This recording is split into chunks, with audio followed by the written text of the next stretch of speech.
This is a plunge router. Plunge router is named after its plunging abilities due to its plate that slides on a rail, which puts the bit into your piece of wood. The first thing on this one is the on-off switch. The switch is located right here beside the right handle. When it's pushed down, it's off, and when you flip it up, it's on. So what happens is at first it's off, turn it on, make your cut, and push it down and turn it off. The speed adjustment on this router is located near the top. Different speeds go accordingly to different bits. There are two handles on a router to where you can turn it, hold it, and it's just a good firm place to hold on to. The depth adjustment is located on the back of the router near the left handle. You push it down and then lock it in place at the desired depth. The next part is putting a bit in your router. The first step is to make sure you have your wrench to adjust the collet. How you place a bit into the collet on the router is slide the shank of the bit into the collet, push it all the way in first, and then back it off about 1/4 of an inch.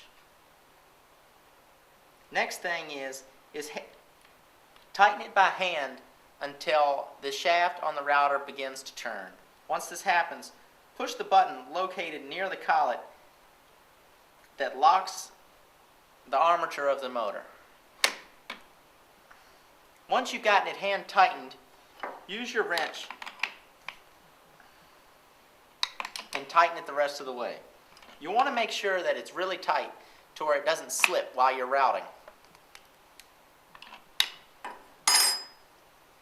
Next, you want to adjust your depth of cut to make sure that you're cutting in the proper position on your board. You do this by pushing down on your router with your depth adjustment lever unlocked. Once you get it in place, lock your lever.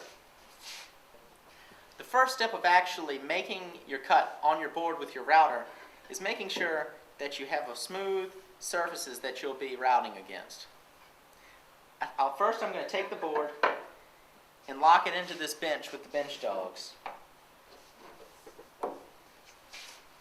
Once it's in place, check your depth of cut again. If everything's good, go ahead, plug up your router.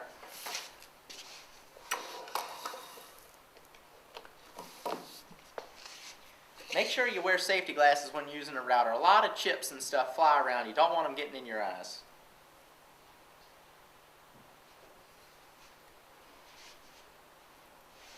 When using the router, due to the rotation of the bit, you start from right and move to the left on your piece of wood.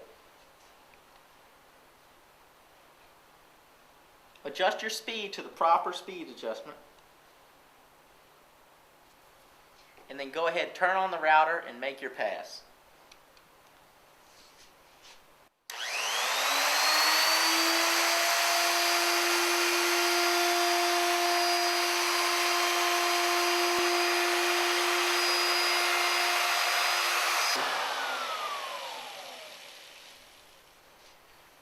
Once you've done this, you should have a nicely routed board.